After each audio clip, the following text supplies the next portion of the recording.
Olá, querido aluno, querido professor da Escola Bíblica Dominical. Bem-vindos a mais uma pré-aula, onde estamos estudando semanalmente uma lição da revista da classe de jovens. Revista publicada por nossa editora, CPAD, a Casa Publicadora das Assembleias de Deus. Para a glória e honra do nome do Senhor, nós chegamos hoje à lição de número 8, onde vamos estudar o assunto filhos e herdeiros. Mas antes, eu peço a você que nos ajude a crescer e a chegar ao maior número de pessoas. E você pode fazer isso sem esforço algum. Em 10 segundos você pode simplesmente se inscrever aqui no nosso canal, acionar o sininho e, se possível, deixar um comentário ou um emoji. Por fim, compartilhar o link dessa videoaula no seu grupo da igreja, de amigos, de familiares e principalmente dos jovens. Nos torne conhecido da juventude da sua igreja e vamos juntos aprender a palavra de Deus. Essa lição é uma sequência lógica, cronológica das anteriores. Já temos aprendido sobre não a insignificância ou insuficiência, mas a impossibilidade de sermos salvos pela lei. Não que a lei seja indigna, não que a lei seja impotente, mas porque ela é boa, ela é perfeita. Eu costumo dar o exemplo da lei humana. Pensemos nas leis de trânsito. Quando que a lei, ao final do ano, vai mandar uma carta, um presente, um bônus, porque você usou o capacete, em dia o teu automóvel, não se envolveu em nenhum acidente, ultrapassagem irresponsável, não pegou nenhuma multa? Você não recebe nenhum bônus. Você simplesmente cumpre porque esse é o teu dever cumprir. Mas se a lei flagra você numa infração, essa lei precisa ser cumprida. Ela vai atrás de você. Pode até ser que o jeitinho brasileiro lhe permita dar um nó na lei. Agora, se a lei dos homens, apesar da sua imperfeição, ela vai atrás daqueles que a infringem, imagina a lei de Deus. Quem de nós escapará da exigência da lei de Deus? Ninguém. Seríamos todos condenados porque não há em nós a competência para escaparmos da lei, do cumprimento dela. Por isso estamos em Cristo, porque Cristo cumpriu a lei. E ainda hoje precisamos cumprir a lei? Precisamos, devemos. Isso é fruto do novo nascimento. Mas em um dado momento vamos falhar. E então, para não sermos condenados, nós seremos perdoados por estarmos em Cristo Jesus, o nosso Senhor. Então, essa lição que traz por texto áureo Gálatas 4:7, que vai dizer que nós não somos mais servos, no caso aqui do pecado, pois ainda somos servos de Deus, agora somos filhos, e se somos filhos também somos herdeiros, e foi feito isso por Cristo Jesus, não por obra nossa. Isso me lembra o texto de João 1:12. Todos quantos o receberam, deu-lhes o poder de serem feitos. Eu fui feito, não fui eu que me tornei a mim mesmo filho de Deus. Não foi eu que decidi, olha, a partir de hoje eu vou ser filho. Não, eu precisei ser salvo, liberto, ser regenerado, receber uma nova natureza, receber do céu força, a presença do Espírito Santo para me permitir viver dignamente como filho de Deus.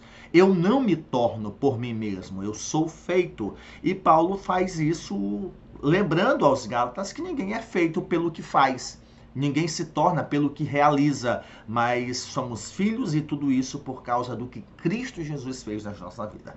E aí você percebe aqui uma progressão na nossa posição em Cristo, né? Deixamos de ser servo do pecado, passamos a ser servo de Cristo. Não pense que o fato de sermos servos, isso elimina os benefícios de sermos filhos. A questão é que nós não temos como ser livres para nós mesmos. Ah, eu estou livre. Como eu vou viver essa liberdade? Eu vou usar por mim mesmo essa liberdade para fazer toda a vontade de Deus? Não, eu vou buscar me satisfazer em um dado momento, satisfazer os meus anseios. Então não existe liberdade fora de Cristo. Em outras palavras, o que é ser livre em Cristo é se tornar escravo de Jesus Cristo. Se tornar servo, mas não um escravo por opressão, por tortura, mas um servo porque por natureza eu não sei ser outra coisa a não ser servo. Eu sou servo, eu sou escravo, eu nasci nesse estado. Então o que pode mudar é que eu dedique essa minha natureza a ser escravo do Senhor que me libertou, que não vai me oprimir, que não vai me castigar. Então eu vou servi-lo por gratidão, vou servi-lo porque ele me adotou, porque ele quebrou as correntes. De certa forma, ele me libertou. E eu vou usar essa liberdade para servi-lo, para ser dele para todo sempre. Porque, na verdade, por natureza, não existe ninguém que não tenha um Senhor. A questão é, qual Senhor exerce autoridade sobre nós? Então, nós temos aqui esse texto áureo que traz essas verdades doutrinárias importantes para nós. Deixamos de ser servos do pecado, nos tornamos filhos e, consequentemente, herdeiros por Cristo Jesus. E o resumo da lição trata sobre essa maturidade, que exige de nós um comportamento diferenciado, pois por ela nós recebemos a herança de Cristo Jesus. Gente, essa posição ela é muito importante para nós. Nós somos co-herdeiros. E por que nós nos tornamos herdeiros? Porque pertencemos a uma família que tem posses. E as posses dessa família é céus e terra. A terra está corrompida, degenerada, mas um dia ela vai ser restaurada. E Cristo voltará a reinar. E a Bíblia Sagrada promete que nós reinaremos com ele para todo o sempre. E o serviremos como rei, como senhor da nossa vida. Então essa é a nossa herança. E quando nós recebemos uma herança? Quando o dono, quando o pai morre. Nosso Cristo morreu, a herança já nos foi dada. Mas ele ressuscitou, sim, mas a herança não vai ser revogada. A lei tem que cumprir suas exigências. A lei não vai falar, olha, se morrer, recebe herança, se voltar a viver, perde. Não, morreu, a herança é distribuída entre seus descendentes. E nós não vamos desfrutar dessa herança lamentando, foi o nosso pai que deixou, como muitas pessoas desfrutam de heranças lamentando, né, não ter mais o seu genitor. Nós vamos desfrutar dessa herança com o nosso Cristo, porque ele está vivo, e se ele está vivo é um problema da morte que não pôde segurá-lo. Para cumprir a lei, Cristo morreu e a herança foi dada a nós. Nós ainda não podemos usufruir desta herança porque nós ainda não fomos livres da presença do pecado. Ainda precisamos ser libertos da presença do pecado para que possamos fazer bom uso da herança que Cristo Jesus tem para nós e não a desperdiçarmos. E os objetivos da nossa lição, primeiro, conscientizar que nós somos herdeiros e por isso não podemos fazer mau uso daquilo que Deus nos deu, compreender essa nossa posição, que é a de herdeiros, que é a de filhos e também de servos, e saber que o herdeiro de Deus precisa viver com maturidade e responsabilidade, ou seja, aqui na terra, sermos mordomos. Nós conseguimos administrar o nosso tempo. Nós conseguimos administrar as nossas finanças. Nós conseguimos administrar perfeitamente a nossa casa. Por aí você tira a resposta. Teríamos condições de administrar tudo aquilo que Deus colocou sob nossa responsabilidade? Obviamente não. Então chegará o dia em que nós receberemos o ápice da salvação, que é a glorificação, e então poderemos gozar dessa herança que temos em Cristo Jesus, o nosso Senhor. Se nós temos dificuldade de administrar a nossa própria vida, obviamente não administraríamos os bens que Deus tem dado para nós. O texto bíblico que eu julgo necessário ser lido com os alunos, né? Aí de Gálatas 4, o versículo de número 1 a 7.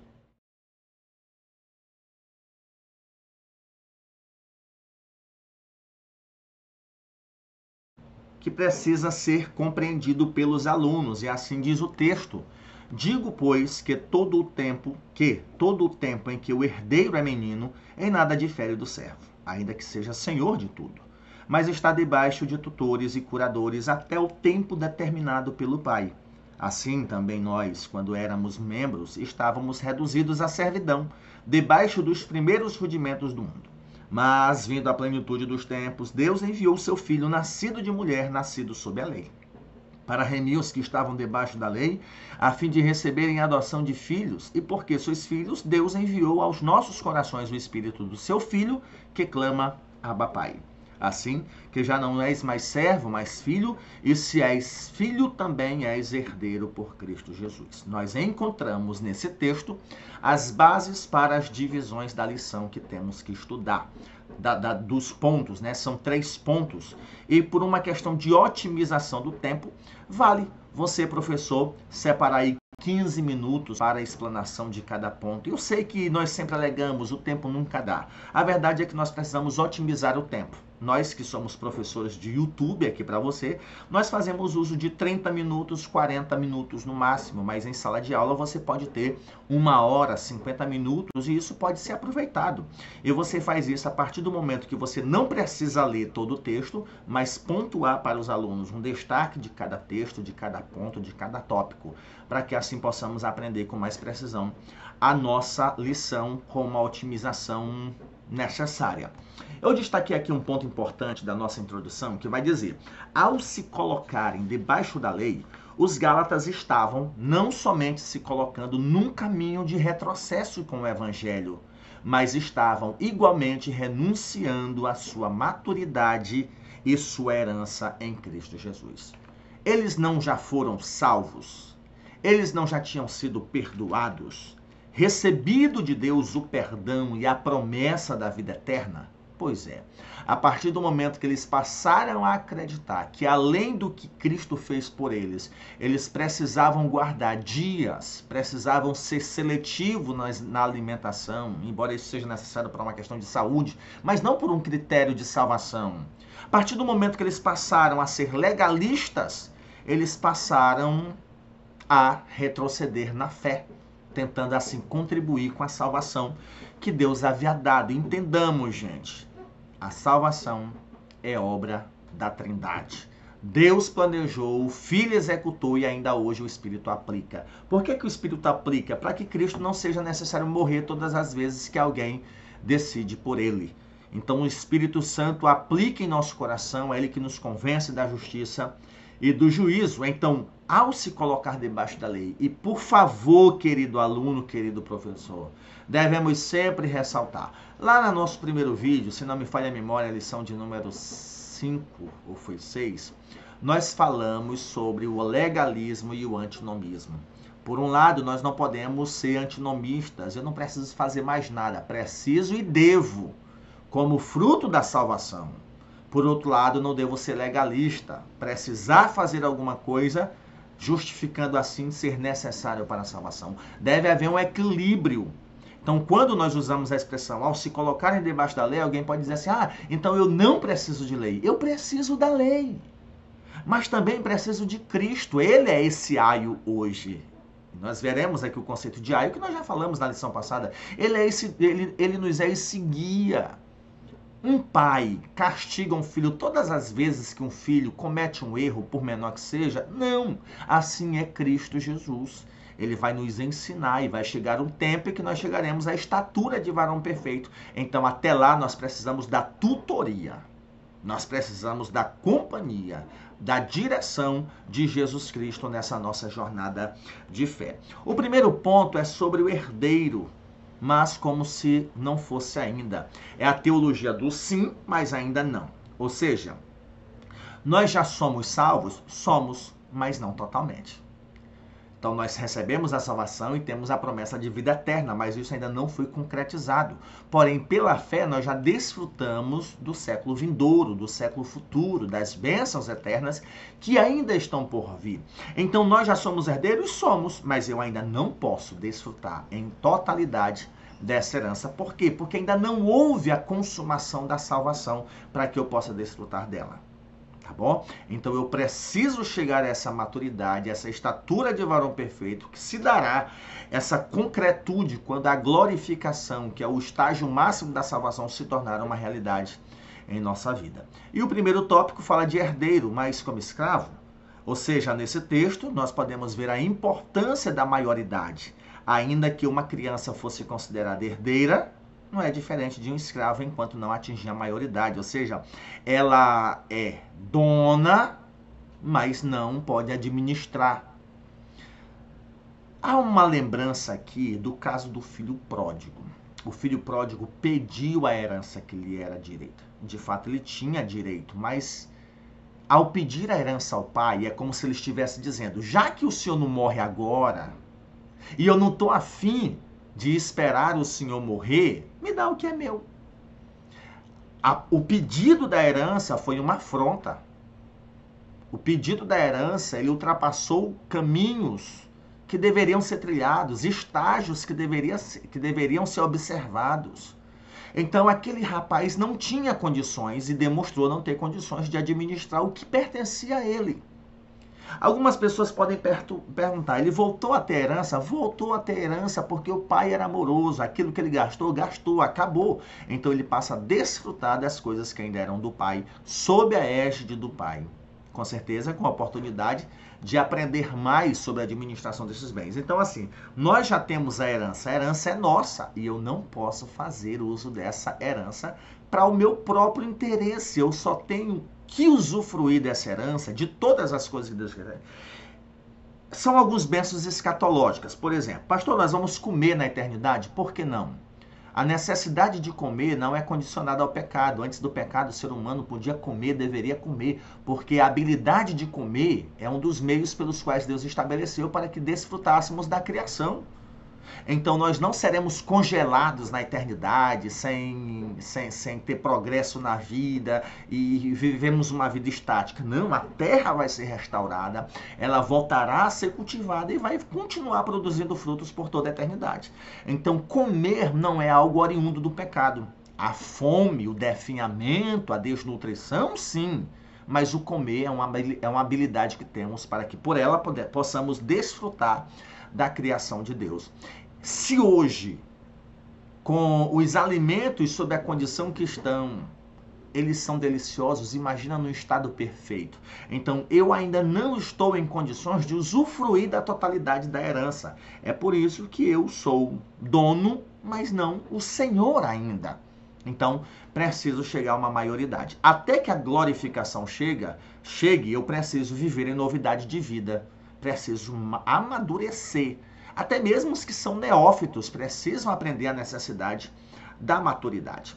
O segundo, ainda no primeiro tópico, a função da lei era conduzir as pessoas a Cristo, da mesma forma que o aio, o pedagogo, o escravo que era professor, conduzia a criança até a escola e se responsabilizava pela sua educação.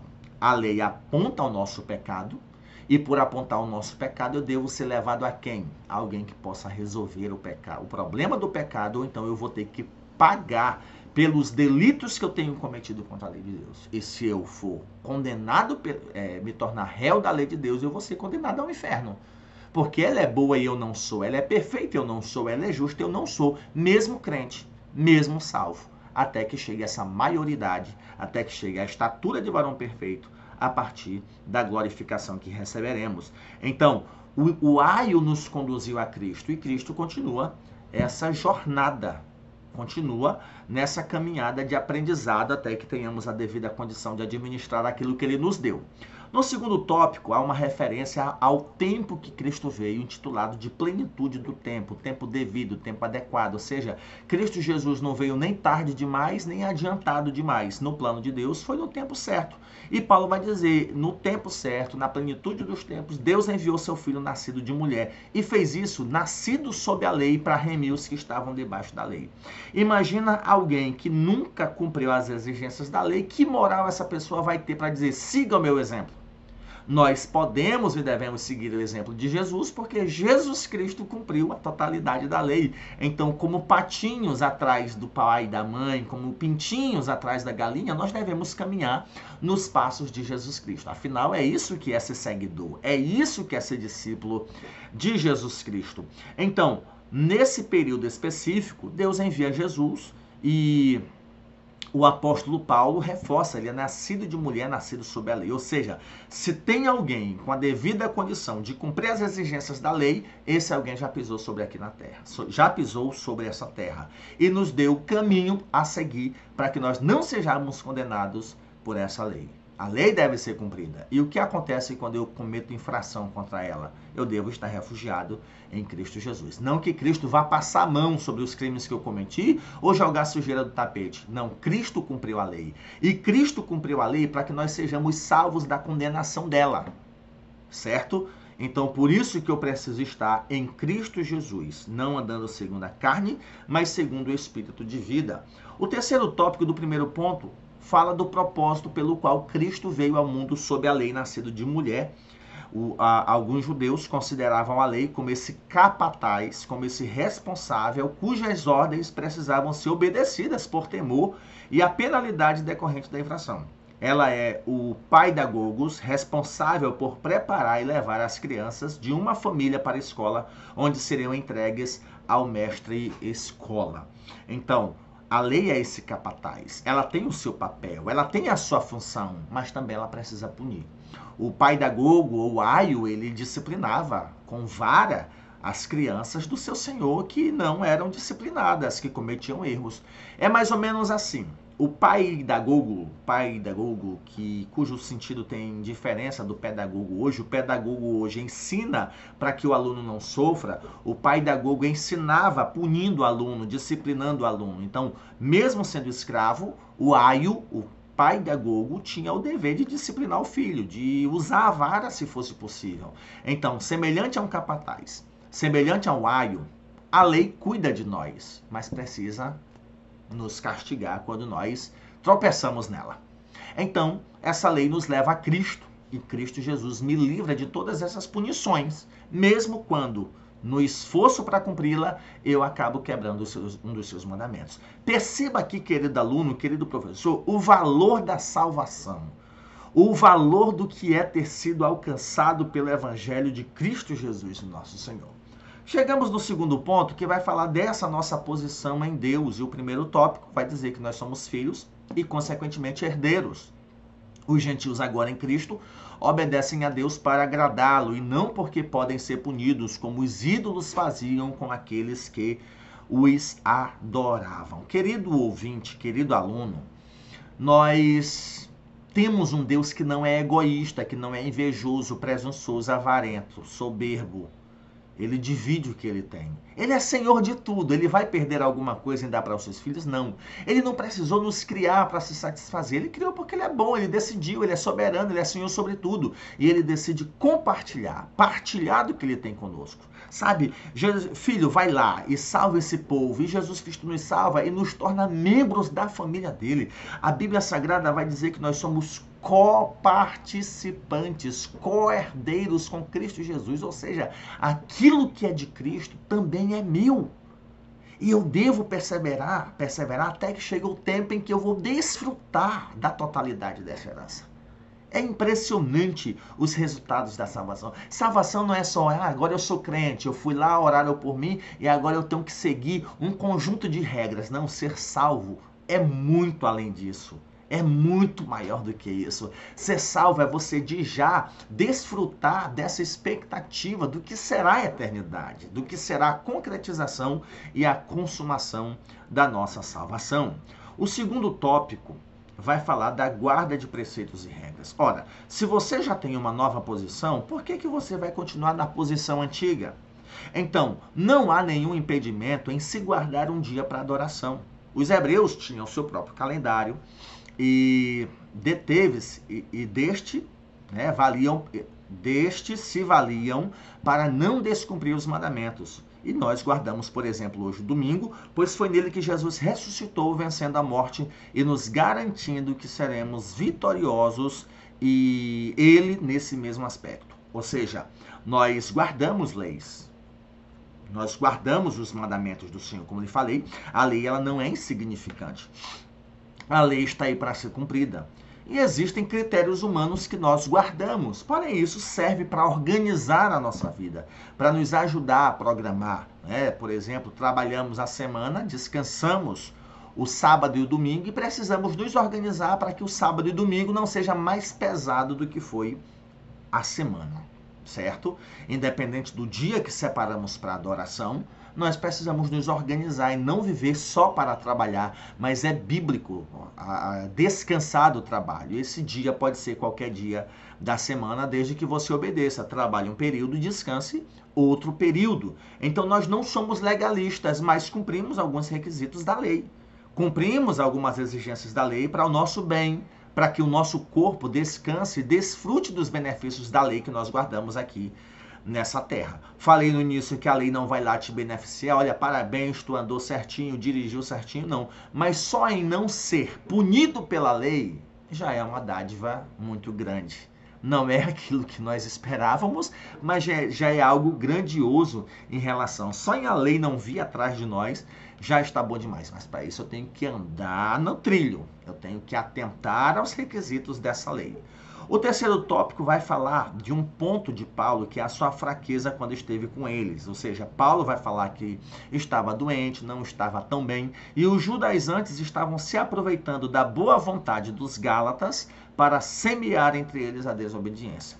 Quando Paulo esteve com eles, Paulo desfrutou da generosidade, Paulo desfrutou da prosperidade, da bondade desses Gálatas. E é impressionante que os falsos líderes tiram proveito deles.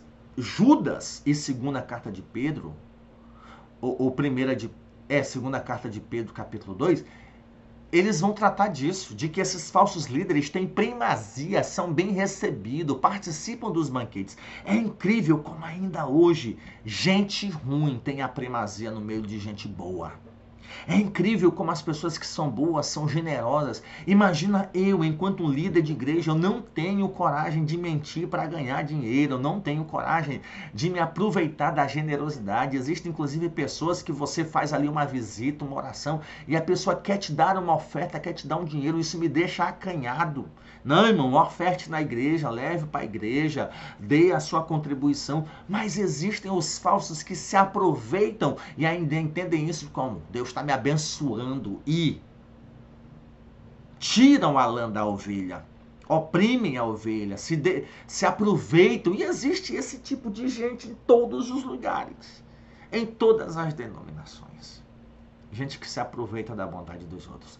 Paulo vai agradecer, tem gratidão pela generosidade dos Gálatas, mas estava percebendo que esses falsos líderes estavam fazendo mau uso dessa generosidade, levando-os a obedecer outras coisas que, como consequência, era a desobediência direta daquilo que Deus queria que eles vivessem. Quando nós chegamos no terceiro e último ponto, que fala dessa maturidade que resulta em responsabilidade. Nós temos aqui no primeiro tópico, né, o inimigo dessa verdade, onde Paulo vai trabalhar o inimigo fala a verdade, né? Ou seja, é possível que os judaizantes estivessem ensinando que Paulo era o inimigo dos Gálatas por falar daquela forma. Ou seja, Paulo precisou ser ácido nas suas palavras, ao ponto de dizer: um anjo é amaldiçoado, excomungado se ele trouxer uma coisa que eu não trouxe. Então esses falsos líderes começaram a dizer: vocês acham que esse cara é líder, é amoroso, é seguidor de Jesus Cristo? Olha, Jesus Cristo ensinou a dar outra face, ele é muito severo. Então Paulo começa a perceber a rejeição desses Gálatas. E aí ele fazia as coisas com o coração de um verdadeiro pastor, mas os falsos líderes como aproveitadores, como aventureiros. Então a observação é: o inimigo fala a verdade. Falar a verdade é falar com amor, com tremor. E existem pessoas que têm seus temperamentos. Eu, particularmente, dependendo da maneira como eu falo, quando eu falo, as pessoas acham que eu estou brigando. Talvez você já deve ter percebido isso aqui em algum dos meus vídeos. Mas é a forma incisiva de enfatizar uma verdade.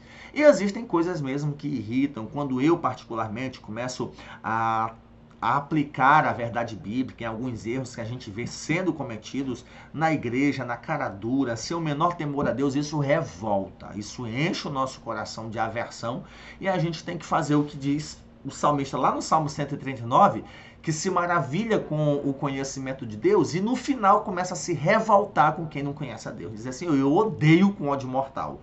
E no final ele precisa dizer: Senhor, olha meu coração. Se tiver alguma coisa mal, tira.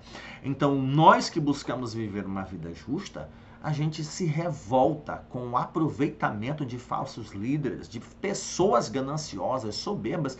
E é impressionante como o rebanho tem facilidade de acompanhar essas pessoas. Então, o inimigo, ele pode até falar a verdade, mas não toda a verdade. No segundo tópico, vai falar sobre o zelo inconveniente. O que é esse zelo inconveniente? Nem toda demonstração de zelo é do Espírito. É possível que haja na igreja pessoas que apresentam o que seriam tido por um comportamento aceitável diante de Deus, mas sem o aval dele. Por exemplo, seguir regras não é um problema. Agora, quando eu entendo que determinadas regras somam para a salvação, são necessárias para a salvação, aí eu preciso tomar cuidado, né? Hoje, todos os homens praticamente usam corte degradê no cabelo, que é um pouco mais baixo, quase na zero. Mas houve um tempo em que isso era tratado como corte de cabelo de marginal.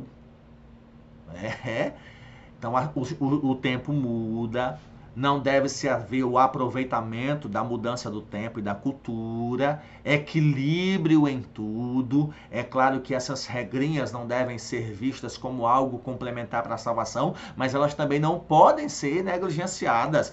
Por exemplo, em relação à nossa tradição assembleiana, nossa identidade, em que muitas pessoas batem os costumes, eu entendo que os usos e costumes são necessários. E se os usos e os costumes são bons, por que não preservá-los? Qual é o problema trazido pelos usos e costumes? Você se diferenciar de outras pessoas, talvez até de outras denominações, não no sentido de quererem ser mais santas, mais perfeitas, mas no sentido de serem mais modestos, de terem mais pudor, de terem mais pureza no andar, no viver. Então, se o costume é bom, por que não preservá-los? Então, devemos tomar cuidado, por um lado, com o zelo inconveniente, mas entender que o zelo é necessário, não para a salvação, mas para o meu viver nessa terra que carece de identidade, que carece de padrão, principalmente de moralidade. E aí nós temos o terceiro tópico, que é a maioridade, que vai exigir essa responsabilidade. Essa maioridade só se dará mesmo quando nós chegarmos à estatura de varão perfeito, quando formos glorificados e passarmos a reinar literalmente com Jesus Cristo em sua plenitude. Até lá, nós só crescemos e devemos amadurecer até que haja concretização da nossa salvação. Então nós não podemos invalidar esse processo, não podemos abrir mão desse processo de crescimento. Não é bom não amadurecer, não é bom não crescer, embora seja bíblico que haja os neófitos, os débeis na fé, mas não há nenhum mandamento dizendo que eu deva ser esse débil na fé, de que eu deva ser essa pessoa que não tem progresso, que não tem crescimento ou desenvolvimento espiritual. Mas se eu não sou um débil na fé, eu sou confrontado a amadurecer e a tolerar esses irmãos, a ensiná-los, a amá-los e caminhar de mãos dadas com eles para o céu. Por fim, nós chegamos à nossa conclusão. E essa conclusão diz assim: nessa lição, vimos que Paulo faz uma comparação entre o herdeiro, que é uma criança, e o herdeiro que já atingiu a maioridade, e mostra a importância de se ter o zelo correto para com as coisas de Deus e as pessoas de Deus. Ele mostra o zelo espiritual que caracterizava o seu ministério e que a maturidade tem suas responsabilidades, não sendo, portanto, compatível a uma pessoa madura, agir como uma criança para com as coisas de Deus. Querido aluno, querido professor, o foco da nossa lição é mostrar que nós ainda não estamos perfeitos, que nós ainda não crescemos o suficiente. E que essa falta de crescimento, alcançar a maturidade não é alcançar uma vida estática. É tipo estudo, você faz uma graduação, pós-graduação, se você continuar com mestrado, doutorado, pós-doutorado, você precisará continuar estudando porque você nunca vai dizer, opa, eu já sei de tudo. E eu já falei, inclusive, desses livros que estão atrás de mim, que eles não são atestados da minha intelectualidade, mas da minha fragilidade intelectual, que necessita buscar conhecimento nessas páginas. Então, o fato de sermos maduros não significa dizer que já estamos na estatura que deveríamos estar. Então, essa lição trabalha de que nós precisamos crescer, precisamos amadurecer, não podemos agir como crianças a vida toda. Ser criança, embora seja bom, mas não há responsabilidade, não há o devido compromisso. A quem é pai, a quem é mãe, é constrangedor você ter que chamar a atenção do filho sendo que aquela atitude do filho foi mais culpa sua, porque você confia à criança algumas coisas que não eram para confiar. Você diz, olha, não faz isso, eu vou ali, volto já. Aí você chega, a criança fez o que não deveria ter sido feito, mas você percebe que ela não tem maturidade para assumir determinados compromissos. Assim somos nós, tá bom? Como é que eu ainda não cheguei à estatura de varão perfeito, ainda não tenho a devida condição de reinar plenamente com Cristo Jesus, nosso Senhor, e eu quero estabelecer o que é critério e o que não é para salvação. Como é que eu vou estabelecer como os outros devem viver? Como é que eu vou impor regras para que os outros vivam, sendo que nem eu consigo viver? E existe um ditado, né? Que por trás de todo moralista há um legalista. Então nós precisamos tomar cuidado, entender que nós somos salvos, mas ainda não em sua totalidade, mas que nós estamos caminhando para lá. E para isso nós precisamos permitir que o Evangelho de Cristo Jesus nos faça crescer, nos faça amadurecer, tá bom? Que Deus abençoe a sua vida, que você tenha proveito nessa aula com os seus alunos, que vocês se alegrem como eu me alegrei ao falar da nossa herança, da nossa nova posição, e essa nova posição não deve me levar a me impor, a agir com soberba, mas a me colocar debaixo do senhorio de Cristo, porque foi Ele que me deu. Ah, o Senhor te deu, você tem um direito. Sim, mas é tudo dele, por meio dele. Sem nele, nada disso seria possível na nossa vida. Precisamos, irmãos, tomar cuidado. Precisamos manter o determinado equilíbrio, tá bom? Que Deus abençoe sua vida. Nós nos encontramos numa próxima videoaula. Até lá, se Deus assim nos permitir, não esqueça de se inscrever no nosso canal. Faça isso, compartilhe o nosso vídeo com outras pessoas no grupo de sua igreja e que o bom Deus te abençoe. E nós nos encontramos numa próxima pré-aula.